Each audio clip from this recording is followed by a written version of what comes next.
కాకమ్మక్క కథ చివరి భాగం. కాకమ్మక్క కాకిబావ కాకుల వంశంలో పుట్టారు. అసలు కాకి వంశం ఎట్లా పుట్టిందో మీకు తెలుసా? దాన్ని గురించి ఒక కథ ఉంది. అది నిజం అవునో కాదో మనకు తెలీదు. కాని ముసలమ్మలు మాత్రం ఈ కథ చెబుతారు. అనగా అనగా ఒక ఊళ్ళో ఇద్దరు పిల్లలుండేవాళ్ళుట. అందులో ఒకడు అబ్బాయి, రెండవది అమ్మాయి. ఈ పిల్లలకు పసితనంలో కూడా బొత్తిగా భయభక్తులు లేకపోవటం వల్ల నానా అల్లరి చేసి ఇల్లంతా ఒక కొలిక్కి తెస్తూ ఊరు నాడు ఏకం చేస్తూ విచ్చలవిడిగా సంచరించేవాళ్ళుట. ఏ జంతువు కనిపించినా దాని చంపుకు తినటమే, కనబడ్డ పిల్లలనందర్నీ కొట్టడమే, అందరి ఇళ్ల మీద రాళ్లు రువ్వటమే, అందిన వస్తువునల్లా ధ్వంసం చెయ్యటమే. ఈ విధంగా ఉండేదిట వాళ్ల ప్రవర్తన. వాళ్ళో పడేస్తే వీళ్లకేమైనా బుద్ధి వస్తుందేమోనని పెద్దవాళ్లు వీళ్ళని బడికి పంపించారు. బడిపంతులు కూడా వీళ్లతో వేగలేక ఇంటికి పోయి వీళ్ల మీద కసి పెళ్ళాం మీద తీర్చుకునేవాడుట. ఇంకేముంది, ఊళ్ళో ఈ పిల్లలంటే అసహ్యపడని పిల్లలు గాని పెద్దలు గాని లేరు. వాళ్ళని అదుపాజ్ఞల్లో ఉంచగలవాళ్లు అంతకు ముందే లేరు. వాళ్లదే రాజ్యం. ఈ పిల్లలకి చావన్నా రాదే అని అందరూ తిట్టుకునేవారు. వీళ్లు చస్తే దేవుడికి కొబ్బరికాయలు కొడతామని, అభిషేకాలు చేయిస్తామని, పండగలు చేసుకుంటామని అందరూ అనుకునేవాళ్లు.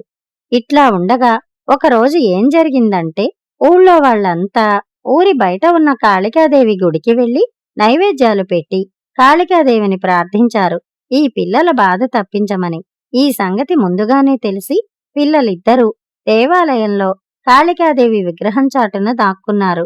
వచ్చిన వాళ్ళు దేవికి నైవేద్యాలు పెట్టి మొక్కుకునే సమయంలో ఆ పిల్ల ఏం చేసిందంటే, మీ కోరిక నేను నెరవేరుస్తాను, ఆ పిల్లలని నాకు వదిలిపెట్టండి, మీరు మాత్రం వాళ్ల మీద చెయ్యి చేసుకోకండి, వాళ్ల సంగతి నేనే చూస్తాను అని విగ్రహం వెనక నుంచి చెప్పింది. కాళికాదేవే పలికిందని అందరూ సంతోషించారు. ఎవరి దారిన వాళ్లు ఇళ్లకు వెళ్లారు.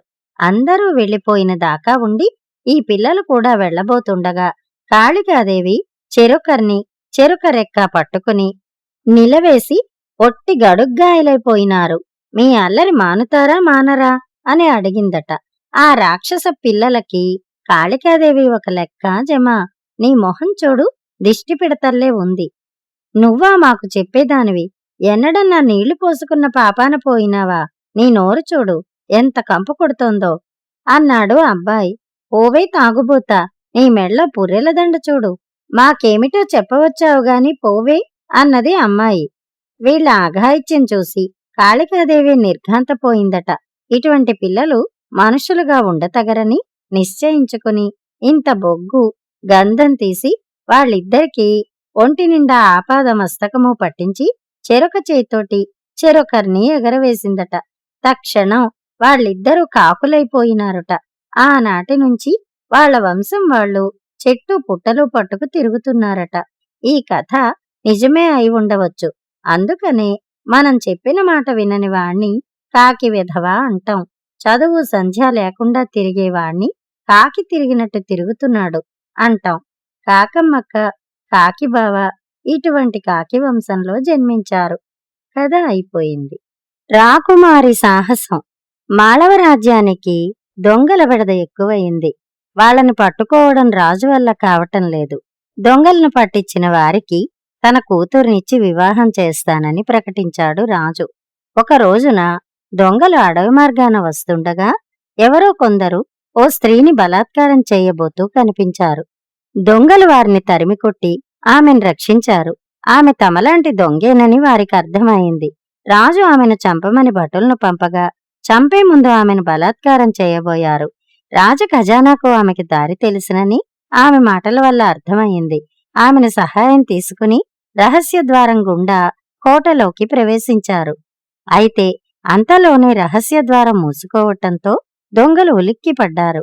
నిజానికి ఆమె దొంగ కాదు, రాకుమార్తె. దొంగలను పట్టుకునేందుకు నేను ప్రకటన చేశాను కదా, నీవే ఎందుకు దొంగలను పట్టుకునేందుకు బయలుదేరావు అని అడిగాడు రాజు.